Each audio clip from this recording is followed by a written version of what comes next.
You are listening to Leaders and Legends, a podcast presented by Veteran Strategies, an Indiana-based public relations enterprise, and federally certified veteran-owned small business.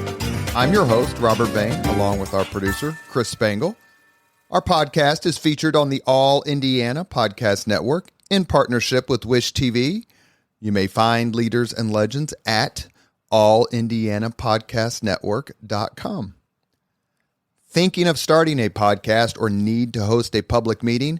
Let Leaders and Legends LLC be your partner as you look for new ways to communicate your message. Please contact us at chris@leadersandlegends.net. As always, all our podcast interviews are dedicated to the legacy and generosity of P.E. McAllister. Our guest today, if I listed everything he's done, that would be the entire podcast. And it's amazing that he's a guest. Very grateful, much in awe. Leon Panetta. He has served as White House Chief of Staff, as a congressman, as the Secretary of Defense. And I was telling him before we started that he was Secretary of Defense for my son's 2 tours in Afghanistan, and the head of the Central Intelligence Agency. He is also co-chair of the Committee for a Responsible Federal Budget.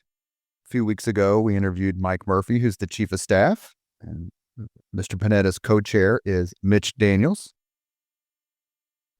I have yelled at you so many times on television, Mr. Secretary. So if you want to tell me I'm stupid or anything during this podcast, please do, because I'm always like, if you would just listen to Pat Buchanan or Robert Novak, this country would be so much better. Thank you so much for coming on the podcast. It was great. It's good to be with you. It's an interesting podcast that you put together, talking to a remarkable set of leaders in the country, and I'm glad to be among those that you're interviewing. Thank you. That's very, very kind. And I'm going to call you Secretary Panetta, if that's okay. That's great. Dan Coates insisted I call him Dan. And I did, but then I made him say on the podcast that I told Robert he had to call me Dan, so people didn't think I was being rude. Your time in public service is absolutely incredible, but I want to start really at the beginning, at the love of country, and the love of country that immigrants have, your family has, having come over when they did. Did that lead you and help you love a life of public service? Oh, without question. I often say that I am the son of Italian immigrants. My parents came to this country like millions of others who came to this country, and very little money in their pocket, very little language ability, but they really sought the opportunity that this country had to offer. And I often used to ask my dad, why did he come all that distance to a strange land? And even though they came from a poor area in Italy, they had the comfort of family and friends. Why would you just pick up and travel thousands of miles to a strange land? What were your reasons? And he said, your mother and I really believed that we could give our children a better life in this country. And I think that's the American dream.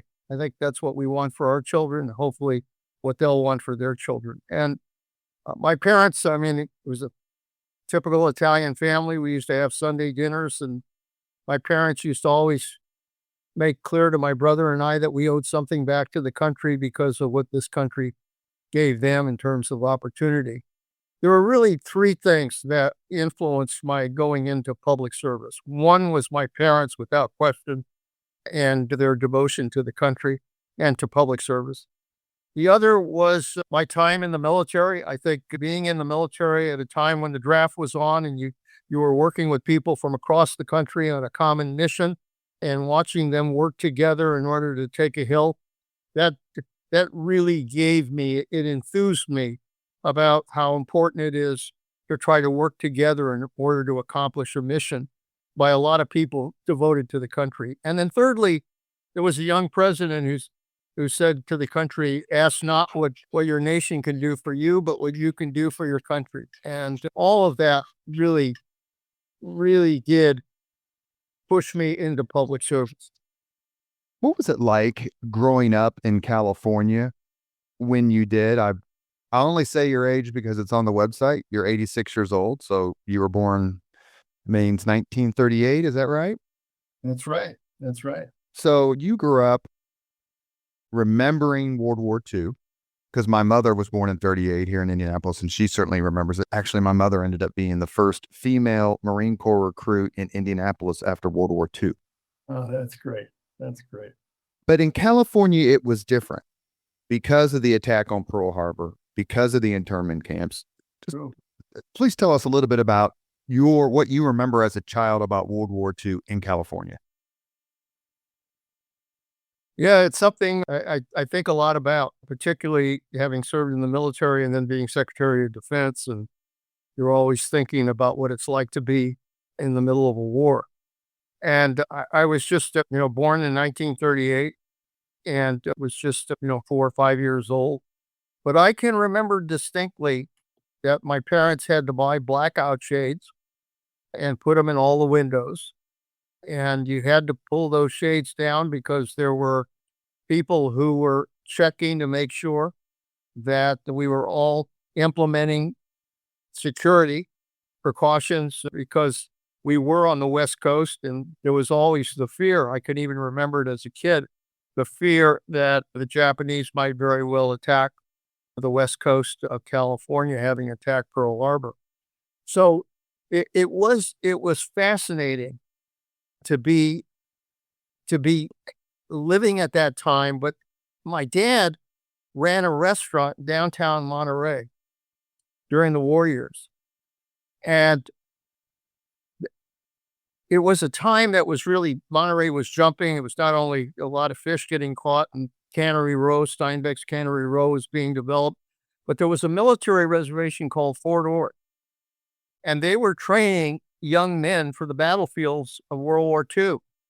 And their last stop with civilization was downtown Monterey. And I can remember as a kid walking downtown Monterey and seeing all of these uniforms. I'd go into my dad's restaurant and there were always a bunch of soldiers that were there. As a matter of fact, my parents used to invite them to our home for the holidays. And I can remember as a boy thinking, these are young men who are going to be going to war and putting their lives on the line. I never forgot that, particularly when I became Secretary of Defense, because the toughest thing you have to do, frankly, is deploy forces into harm's way. And I always thought about those young kids that I met as a young boy who were going to the battlefields of the Pacific. So it was a fascinating time to be living. And the one thing I always remember is that everybody pulled together. We were gathering rubber, we were gathering tires, we were doing whatever we could to try to help the war effort. And there were a lot of kids in our neighborhood who had gone to war, and we were following wherever they went, because it was a family affair to try to share our concern about making sure that their lives were safe. We are coming up and have actually celebrated some of the 80th anniversaries. Battle of Okinawa, Battle of Iwo Jima, VE Days coming up. Yep. Obviously, VJ Day coming up in September. Do you remember those dates? Do you remember, for example, when the atomic bomb was dropped and all of that?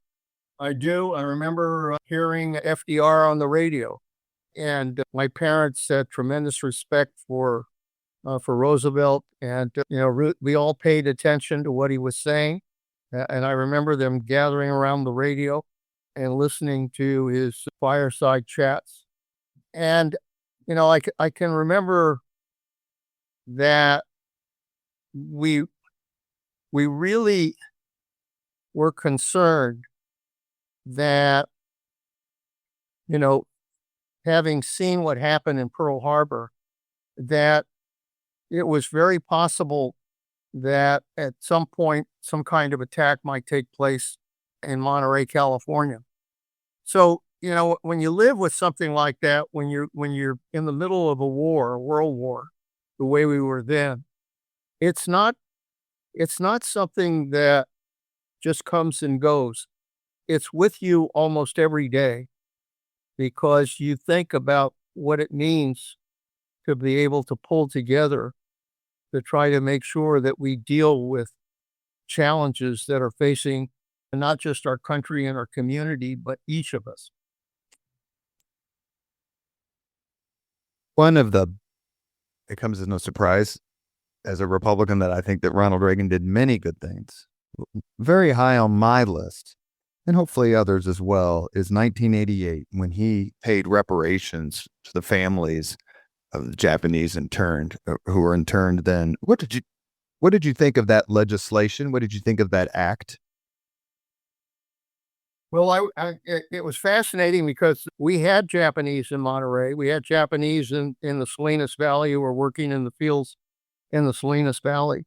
And so we knew some of the Japanese who had to be interred at that time. And in addition to that, there were, people really did care for their property to make sure that when ultimately the war came to an end, that they would be able to get their property back, because that was important.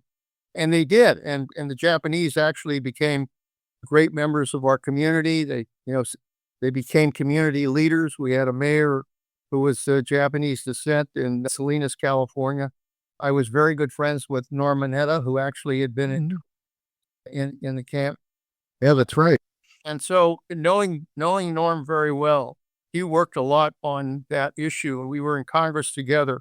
And I was really, really proud of President Reagan for taking that step and providing some kind of reparations for just imagine how these people who were citizens of this country, pulled out of their homes and sent to an internment camp. I have to tell you, I had my Italian grandfather came over to visit in 1938 to visit my mother. And because he was an alien, they didn't let him go back to Italy. So I kind of grew up with my as we called them in Italian. And then they decided to take the Italians and move them inland from the coast. And so he had to leave our family residence in Monterey, and we had to take him up to San Jose. Wasn't that far from Monterey, but we had to take him up there so he could live in a rooming house up there away from the coast. So I understand a little bit of what the Japanese went through and the tremendous separation that took place. And I'm really glad that the country finally faced up to what was, without question, a wrong step to take. You are listening to the Leaders and Legends podcast. Our very special guest is distinguished public servant Leon Panetta. Where would you be? And I'm asking this question completely out of sequence because I don't want to forget. Where would you be without Sylvia Panetta, whom you married in 1962? Well, I sure as hell would never have been able to accomplish all of the different jobs that I've had without the support of Sylvia. We met back at Santa Clara. I went to Santa Clara University, a Jesuit school out here, and I was a student body officer. And one of the things we did, it was an all-men's school at the time, but we used to invite the Catholic women's schools down to Santa Clara for a reception. And Sylvia was up at Dominican and came down on a bus, and I saw her get off the bus, and I immediately was attracted to her. This is almost 66 years ago, 67 years ago. And we were able to hook up, and, we started going together and got married. We've now been married 63 years this coming July. And she's always been, not just the love of my life, she's been my partner in life. And she's always been right there. She volunteered as my chief of staff when I was elected to Congress, ran my district offices. I didn't get paid for it. But let me tell you something, there's no better person to run your district office than your wife, because people were comfortable talking to her. They knew they were talking to me. And then she's always been my partner. And then obviously we came together and established our Institute for Public Policy, which is where I'm talking from today. And she has really run the Institute here. When I had to go back as CIA director and Secretary of Defense, she basically took over running this policy institute. And let me tell you, obviously, I had to spend a lot of time going back to Washington, working in Washington, and the ability to have somebody like Sylvia be here and be here when I came home. And no, we raised three boys, and she deserves tremendous credit for holding the family together, and most importantly, giving me the support that I needed in order to do the job that I had to do in different positions. Happy early anniversary to you both. Thank you. Secretary Panetta is a Monterey native, Santa Clara University School of Law graduate. He served in the United States Army from 1964 to 1966. I've never met anyone in the military who served in the military who didn't think it was, if not the best decision they ever made, at the very top. Where does your military service rank with you in terms of preparing yourself for your future career? Oh, it was really critical. That's why I say, when I think about what inspired me to get involved in public service, that experience in the Army, and as I said, it was during the draft period, and there were people from across the country who were coming together. And I remember working with a platoon of individuals from around the whole country, but we were training and working together, and we were able to really put our whole effort into, as I say, taking the hill together. And that experience is very important. And I think back on it a lot, particularly now, because I deal with a lot of young people. And I have to kind of share a concern that these young people are, for a lot of reasons, they really don't have a good foundation in our democracy, in our Constitution, and they really aren't drawn to public service the same way. That's why we started our institute, was to try to inspire young people to lives of public service. I really think we ought to seriously think in this country about some kind of national service system that requires young people to provide 2 years of service to this country. It doesn't just have to be in the military. It can be in education. It can be in conservation. It could be in other areas. But I think young people need to know what duty to country is all about and learn the discipline that is important to people coming together and working on a common mission. I think that's really important for our country in the future.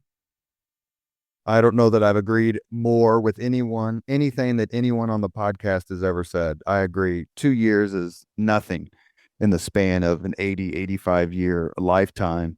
Not only would you serve your country, but the one thing, and you know this about the military, but national service, however defined, you never know who you're going to be bunking with. And he may just, or she may just turn out to be the best friend you ever had. No, that's it. I think just the ability to be able to listen and work with people who don't just come from California, but come from Texas and Mississippi and Alabama and the East Coast and the Northwest and the Midwest, and talk to them and listen to them and work with them makes you really appreciate the diversity of this country. And makes you really appreciate what this country is all about, because no matter where they come from, they share some of the fundamental values that I think we all share in families. They have families where, both parents have to work. They have to raise their kids. They have to buy a home. They have to get a good job. They worry about healthcare. They worry about trying to make sure their community does well. And when you can bring these people together so that everybody learns from others, that's what really makes our country even stronger. Beginning in 1966, Secretary Panetta was a legislative assistant to a Republican senator in California, moderate Republican at the time. This period of public service, along with the end of your time in the Army, is just at the dawn of what Gerald Ford called our long national nightmare, if you put Vietnam and Watergate together. What are your thoughts about that period? I've done several podcasts with Vietnam historians. I've done 3 or 4 on just the year 1968, several on Nixon and Johnson. When you look back and everyone talks about how, 2025 is worse than it's ever been in our country, but 1968, 1860, where do you put that time period, the mid to late 60s, as your career was just taking off? Where do you put that in historical context? You know, I think it's one of those periods where this country was being tested. I can remember, you know, when I went back to Washington as a legislative assistant to Tom Kuchel. I often say I've seen Washington at its best and Washington at its worst. The good news was Washington worked when I went back there. There were Republicans like Tom Kuchel, Jacob Javits from New York, Clifford Case from New Jersey, George Aiken from Vermont, moderate Republicans, other Republicans. I mean, Everett Dirksen was worked very closely with Johnson on civil rights bills, but they had their politics, but they worked together. They worked together on issues facing the country. And, I saw it when I first got elected to Congress. Tip O'Neill was Democrat, but he worked very closely with Bob Michael, who was a Republican from Illinois. And they fought each other in elections. They had different views. But when it came to big issues, they worked together. And it was really, as somebody who served in the Congress, I have to tell you, it was great to be there. I'm often asked what job I like the best out of all the jobs I had. I got to tell you, being in Congress when it worked was really a great experience because you can get things done. So, being back there and then, seeing some of the changes that took place when I was in Washington, and I was there when Martin Luther King had gotten assassinated, when Bobby Kennedy got assassinated, when we were going through the throes of Vietnam, and there was this turmoil in the country, and you weren't quite sure ultimately how we would come out of it. And it it, it makes you think that even today, when we're going through a lot of testing of our democracy and will it survive, it made me a believer in American leadership because, we've been through a hell of a lot in this country. We've been through civil wars and world wars. We've been through recessions and depression, but somehow we've always found the right leadership to be able to get us through it. And I'm a believer in America being resilient, because frankly, our strength is not in Washington. Our strength is in the communities in this country in which people really do work together to try to benefit their community. De Tocqueville said something that was really important. He said, the great thing about America that was different from Europe is that Americans really have that sense of community about how you work together to try to make sure that your community does well. So whatever the hell is happening in Washington, whatever the hell is tearing our country apart, I still have great faith in the spirit and resilience of Americans who are willing to do what's necessary in order to make their community survive. You mentioned your favorite job was in Congress, so forgive me if I do a humble Hoosier brag about some of the people with whom you served. I'm going to name a few names and you just kind of give me a sentence or two or a joke or however you want to do it. And I have to start off with someone to whom I got to be close and I admire greatly, and that's Andy Jacobs Jr. Yeah. Yeah. Andy was a great representative. He was not your standard member of Congress. I got to tell you, he was always had something to say. I can remember walking on the floor and I'd say, Andy, what's cooking here? He says, we are doomed. It's a great quote. He always used to say, we are doomed. There's just nobody is doing the right thing right now. But it was just, he was a great individual. He had great instincts. And, even though he was cantankerous as hell, he was just a great person to kind of share thoughts with. And a true patriot. Really. John Bradamus. John Bradamus, somebody, when I went back to Congress, there were some great role models for me because Congress really had great leadership at that time. I mentioned Tip O'Neill. I just got an award from the Foley Institute, their Distinguished Service Award, named in honor of Tom Foley. Speaker Tom Foley. Tom Foley was a great guy. He was a statesman. He was devoted to this country. And John Bradamus was the same way. John Bradamus was somebody, came from an area of the country where he really was in touch with, America. And he always was somebody who you could trust to stand by his conscience. That's not always the case in Washington. Sure. But John Bradamus would always, I knew that if I went up to John and said, what do you think about this issue? John would tell me, he would level with me about whether he thought it was in the interest of the country or not, or whether he thought it was BS. And I really appreciated that. And so he became a mentor of mine because he really committed himself to doing everything he could to make the institution work.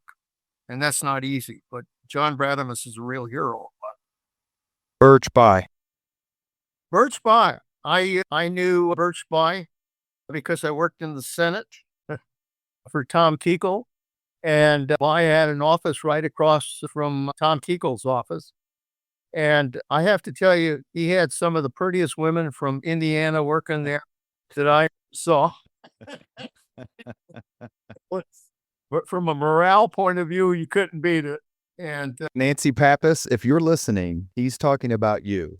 That's all I got to say. I did a podcast about the career of Birch Bayh, and she was one of the guests. She was wonderful. And since you mentioned beauty, I figure I'd give her a shout out. Oh, no question. But Birch Bayh in many ways was he was a younger generation at that point. I was working obviously with guys who were older. We had, as I said, Tom Kuechel and Javits, and Henry Jackson was there. Douglas was there. There were just a lot of people who had been around. But he was kind of a younger generation coming out of Indiana, and he had this kind of instinctive approach to what do we need to do in order to make our democracy better. I mean, this is a guy who developed amendments to the Constitution. He was willing to work at it. That's not easy to do. But people listened to him because he was smart, because he did his work, he did his homework, and he had a good style about him. And so I think Birch Bayh was, in my book, I think he is a great model for those that are serving in public life today, because he was committed to doing what he thought was right for the country. And sometimes it cost him politically. But I have to tell you, he did what he thought was right. And that, I wish more people approach Washington on that basis instead of just worrying about whether they're going to save their rear end, and have them worry more about what's going to happen with the country. My personal favorite, Senator Richard Lugar. Oh, Dick Lugar, what a great guy. When I first went back to Washington, I worked on the Ag Committee with Tom Foley, who was the chairman. And the Ag Committee was one of those committees where Republicans and Democrats really did work together. And that was true on the Republican side and on the Senate side as well. Bob Dole, Dick Lugar, they really worked hard to try to develop compromise and consensus on a lot of issues. And Dick Lugar not only was great on ag issues, particularly for Indiana, but Dick Lugar became a foreign policy guru who really cared about our national security and cared about our foreign policy. And, he's another example of people sometimes who had to take some very tough stands that weren't necessarily politically popular, but he did it because he thought it was the right thing to do for the country. And I have to tell you, Dick Lugar is, again, another one of those mentors who really made clear that you have to ask the fundamental question, not if this is Republican or Democrat, not if this is, going to serve your own interests, but is it going to make our country better? That was the test that Dick Lugar always provided. So it was really, learning from Dick Lugar, learning from John Bradamus and these others. That is the great part of an institution like the Congress when it's working. Right. And when you have people who are statesmen who are there because they really care about the country. I mean, our democracy can work. God, it can work. It's not working today, but it can work if there are really people who are committed to making it work. And that requires leadership. I tell the students here at the Panetta Institute, in a democracy, we govern either by leadership or by crisis. If leadership is there, willing to make the tough decisions, involved in leadership, and that's what Dick Lugar was about, and Bradamus and others, if they're making the right decision, then we can avoid crisis. But if that leadership is not there, then we'll govern by crisis. And unfortunately, today, for too long, we've been governing by crisis. Read a biography of Winston Churchill, and it hit that point over and over and over. You are listening to the Leaders and Legends podcast. Our very special guest is distinguished public servant Leon Panetta. He co-founded the Panetta Institute for Public Policy with his wife, Sylvia, whom he married in 1962. It was established in 1997. He is maybe the only one who can unite Harry S. Truman and Dwight D. Eisenhower, as he has received both the Henry S. Truman Good Neighbor Award and the National Defense Industrial Association's Dwight D. Eisenhower Award. I guess we should say they did reconcile in the limo on the way to JFK's funeral after a very, very bitter feud. Yeah. So much more I want to ask you about in the few minutes in the time we have remaining, but I want to ask you a question about something that's happening now, and then maybe go back a bit. Pope Francis just passed. As a Roman Catholic, I should say, as am I.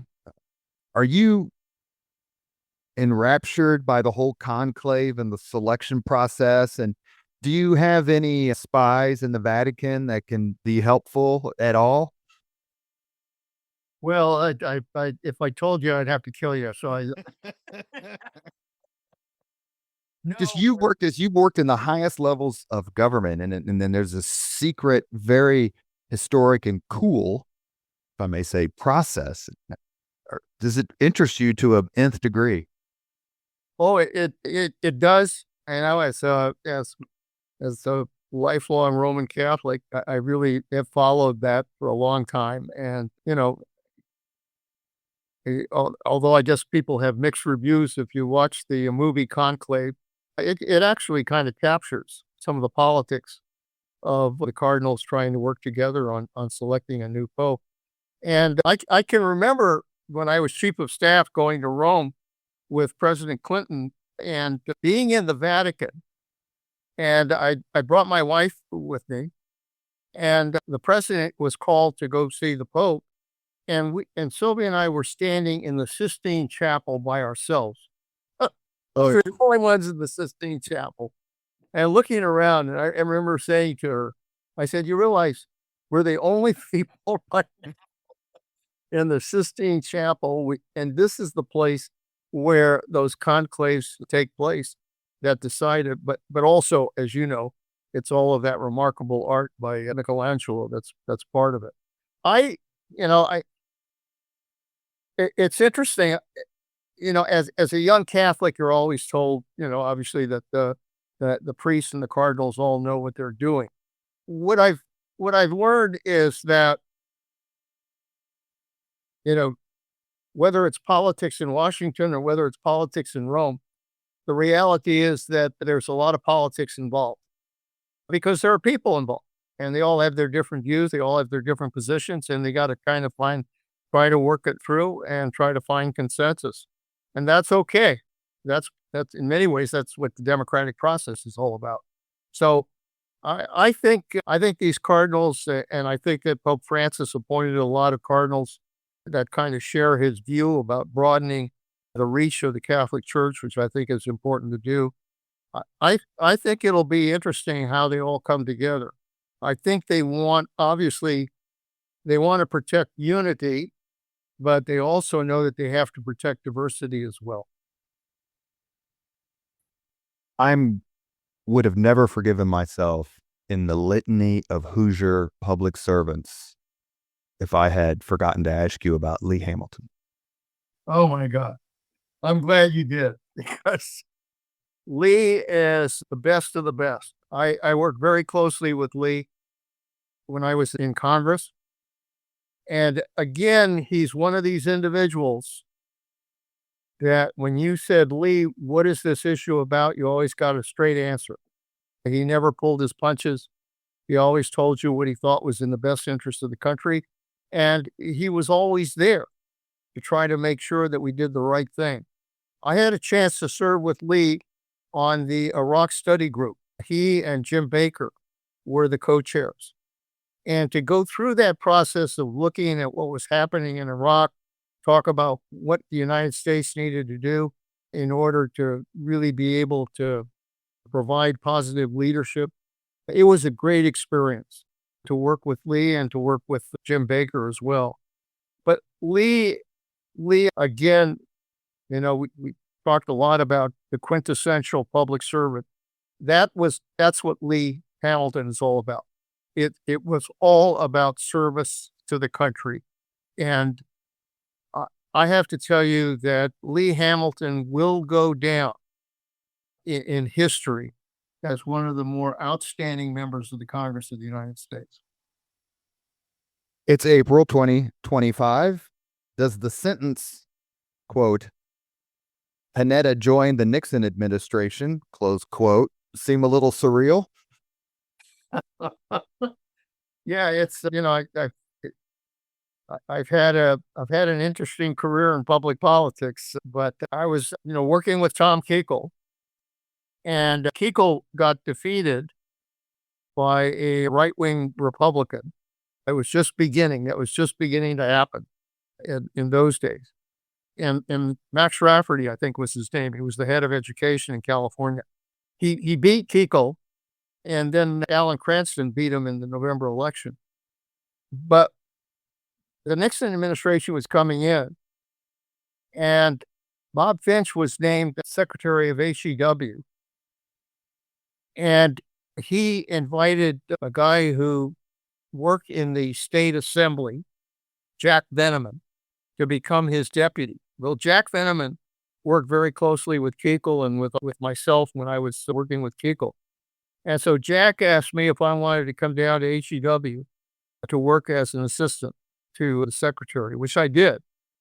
But one of the issues that was blowing up almost from the get-go was civil rights enforcement.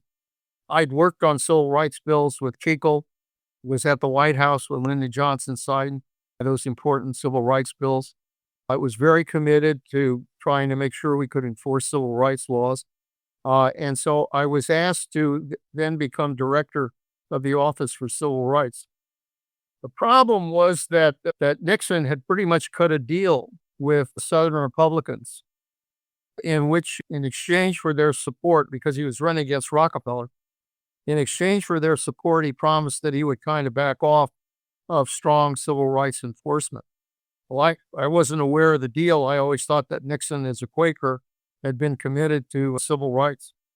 But when I got into the job of director, found out there was a tremendous amount of political pressure not to strongly enforce the laws relating to, obviously, trying to give young Black kids an opportunity to get an equal education. And so a lot of pressure came down on me. I remember telling my wife that there's a lot of pressure. I'm not sure whether I'm going to be able to hold this job or not. And I said, I have to continue to do what I think is right. And she said, you do. Gave me a lot of support in making that decision. And then you'll enjoy this. One morning I got up and we got the Washington Post, and there was an article that said Panetta resigns as director of the Office for Civil Rights. Well, I hadn't resigned.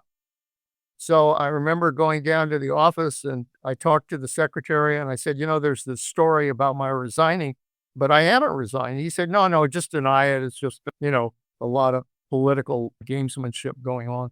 But then they had the press conference with Ron Ziegler, who was the press secretary for Richard Nixon, and they asked him, "What about this story that Panetta has resigned?" And he said, "Oh no, that's accurate. That's true. He has resigned." But so I looked at the secretary and said, "All right, I see the writing on the wall. Submitted my resignation." But As someone who worked briefly inside the administration, you didn't work, in the Oval Office per se, but in someone who I know loves history, which is the main reason I wanted to talk to you, and I'm very grateful. When you watched Watergate unfold, you weren't in Congress yet. You were elected in 76. Is it something that made you go, yeah, I can believe this, or no, this story's crazy? no, having been on the inside and hadn't seen some of the way a lot of the players were operating, it's one of those things where you knew it was just a matter of time that somebody would make a serious mistake. And that's what happened. And so it really didn't surprise me. And in some ways I thought, thank God I got out when I did. But it's, you know, it it's something that's important for all of us to think about, that, we elect people to important positions in Washington. They're human beings, and they bring all of their strengths and all of their weaknesses to those jobs. And in many ways, that's how, you can kind of test individuals by whether their strong points come out or whether their weak points come out. And if they're trying to cut corners, if they're trying to take shortcuts in order to get things done that they otherwise don't feel they could do, that's when they get hurt. And that's when they pay a price.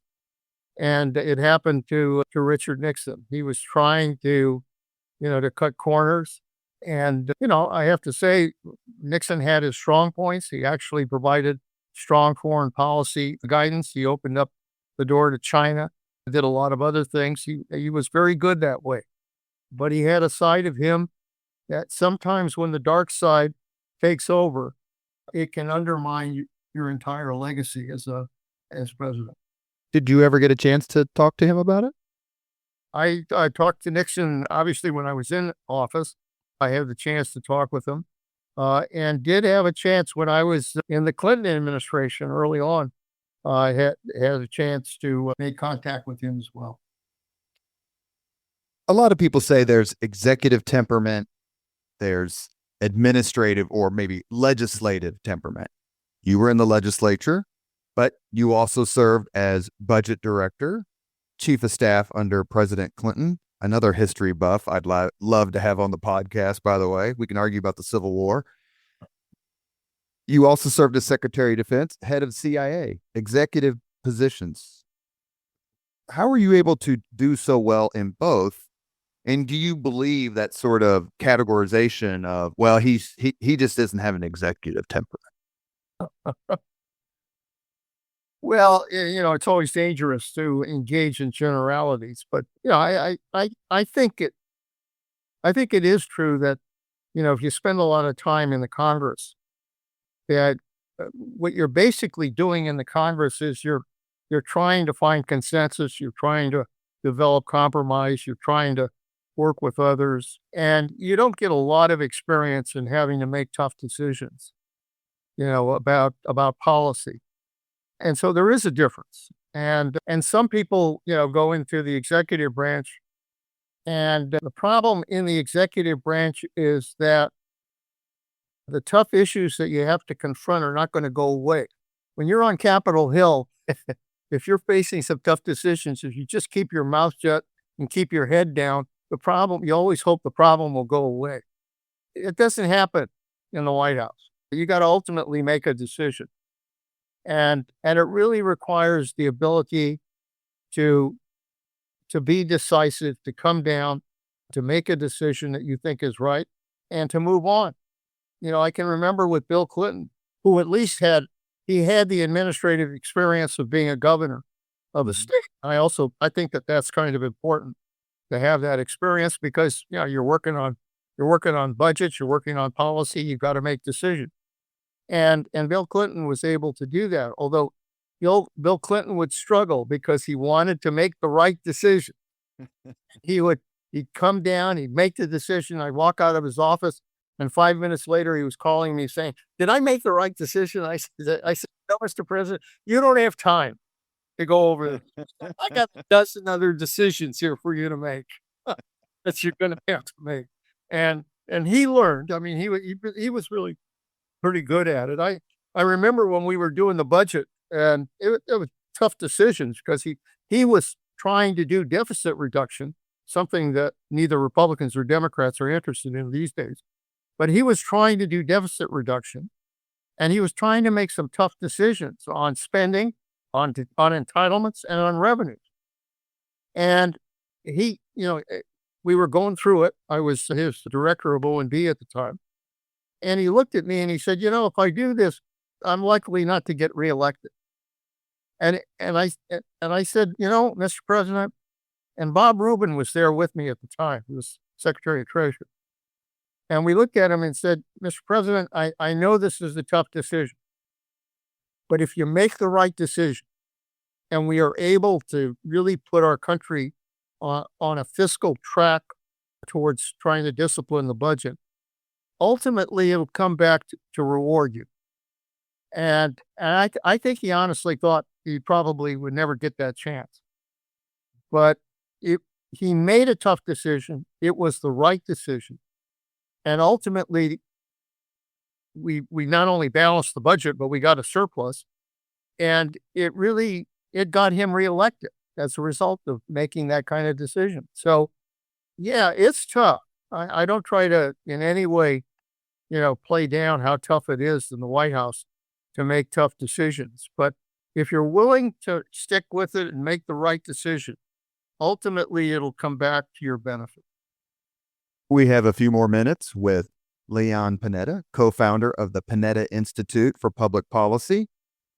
Did Newt Gingrich's revolution, if that's the right word, in 94 when he became speaker, was that good for President Clinton? Well, at first the president was depressed as hell. He thought everything was going to hell. And I remember when he lost both the House and the Senate, I had just become chief of staff. And I remember George Stephanopoulos said, "Somebody's got to go out and talk to the press." And I said, I just came into this job. You worried to go out there and face the president? He said, "Yeah." So I remember going out and facing the press after that. And obviously I congratulated Gingrich and the Republicans on their victory. But I also said something that I thought was important. I said, "Look, the real test is not whether you win elections. The real test is whether or not you can govern and do the right thing for the country. And that'll ultimately determine really whether or not what's happened here will go down in history." And, I can remember the president, as I said, being very, very depressed about it. And I kept saying to him, I said, "Look, this could be an opportunity. Could be an opportunity. Gingrich is not dumb. He's smart. He could be somebody you could work with." Well, and Gingrich was caught up in the Contract for America and decided he had to go to war with Clinton because he'd won. And sometimes you just make a bad judgment about what kind of mandate the public was giving you. And so he went to war with the president over the budget. And we were having tough battles. We were trying to negotiate and trying to see if we could get some kind of deal worked out. And Gingrich decided that he was not going to compromise. I think it was on Medicare cuts. He was not going to compromise. And so he shut the government down. And when he shut the government down, I can remember Bob Dole, who was a very pragmatic Republican, saying, "What the hell are you doing? Well, we don't want to shut the government down. It'll come back to haunt us." But they went ahead and did it. And it was a few days of a shutdown. I think it was about a week. And the politics were really going against the Republicans. And they finally broke and decided to pass the budget. And I remember after that Gingrich kind of made a decision. It might be better if we try to work with the president than try to kick him around. And so the president, to his credit, recognized that there were areas like welfare reform, healthcare for kids, other education areas where they could basically work a compromise out, and they did. They did. And I think it not only benefited the president, but in the end, it actually benefited the Republicans as well. You mentioned this is my last question before we get to the 5 questions we ask all of our guests, including, by the way, your former colleague, Christopher Cox. He came on to discuss his biography of Woodrow Wilson, which is very good, by the way. You mentioned tough decisions. One of them, I know you have so many, but of course, you supervised the operation to find and eliminate Osama bin Laden. What were the goosebumps like on that day? Well, it's one of those great experiences where, you're working with good people, good intelligence officers, working with special forces, and, the ability to find that compound. And we never really knew for sure whether bin Laden was there, although there was a mysterious family living on the 3rd floor. We looked at the clothes on the clothesline and determined that it had the same number of family members as in the bin Laden family. And one day, I'll just share this. It was an individual who came out and walked in circles. We were doing 24/7 reconnaissance. And this individual would come out, he's a little older, he'd walk in circles and go right back in. And I remember telling the CIA, for goodness sakes, that could be bin Laden. Give me a telescope, give me a movie camera, give me something that can give me a facial ID, because it could be bin Laden. And they said, we just can't do it. There's 18-foot walls on one side, 12-foot walls on another side. And I remember saying to them, look, I've seen movies where the CIA can do this, Dan. All laughed about that, but we never had 100%. And when we developed the mission to go after it, it was a tough decision. Went to the National Security Council. There were a lot of people that were concerned about it, but ultimately the president made the decision to go. And I had to head it up because it was a covert operation, and so we established headquarters at the CIA. And we followed the helicopters and the 2 teams of SEALs into Afghanistan. It was at night, 150 miles, two teams of SEALs. And when one of the helicopters got over the compound, because it had been hot that day, it stalled one of the engines. Mm-hmm. You could see the helicopter go down with the tail up on the wall. And I remember talking to Bill McRaven, who was head of Special Forces. He was out in Afghanistan. I said, what the hell's going on, Bill? It's one of those moments where your stomach's in your mouth. And you can remember Desert One, the aborted. Exactly. And that's why some people opposed it in the national security discussion. So I said, what the hell's going on? And he didn't miss a beat. He said, don't worry. We've got backup helicopters coming in. We're going to breach through the walls. We're going to go ahead with the mission. And I said, God bless you. Let's do it. And he did. And they went in. It was, I could hear gunfire, and then there was about 20 minutes of silence. The longest 20 minutes in my life. Yeah, no kidding. Nerve-wracking. That's why I asked about the goosebumps. And then Bill came back on. He said, I think we have a Geronimo, which was the code word for getting bin Laden. And then a few minutes later, he said, we have a Geronimo. But they still had to gather everything together. They had to get intelligence. They had to get the helicopter that was down, destroy that, and get in the air and fly all the way back to Afghanistan. But I can remember, after the president's announcement that night, that crowds were gathering in front of the White House in Lafayette Park, and they were yelling, USA, USA, CIA, CIA. I never thought I would ever hear a crowd yell the CIA. But it was one of those great moments where everybody came together in a common mission, working together and sending a message to the world that nobody attacks our country and gets away with it. Your point's well taken about the CIA chant, especially considering your political career really began when people were chanting not so nice things about LBJ. When your head hit the pillow that night, what were you thinking? The night that this man who killed so many people was brought to justice, it was going to electrify the country, dominate the news cycle. You went to bed that night and? It's one of those moments where, you're so wired by everything that's going on and by following, something that, you put a lot of planning into and a lot of work into it. And to have it go right and have everything go right, I have to tell you, I don't think I slept better than that night as a result of that. I'll tell you one other thing. That's a great story, Robert. We had found the compound in August of 2010. New Year's Eve of 2011, we were having a dinner, a New Year's Eve dinner, and a good friend of mine runs the Sardine Factory, which is a restaurant here in Monterey. And he started, talking about the different wines in his wine cellar where we were having dinner. And he said, I really have the best wine I have is the Lafite Rothschild 1897 or something like that. It's worth about 15,000. And I said to him, I said, well, when are you going to open that bottle of wine? And he looked at me. We played golf together. He said, look, you can't even find your own golf ball.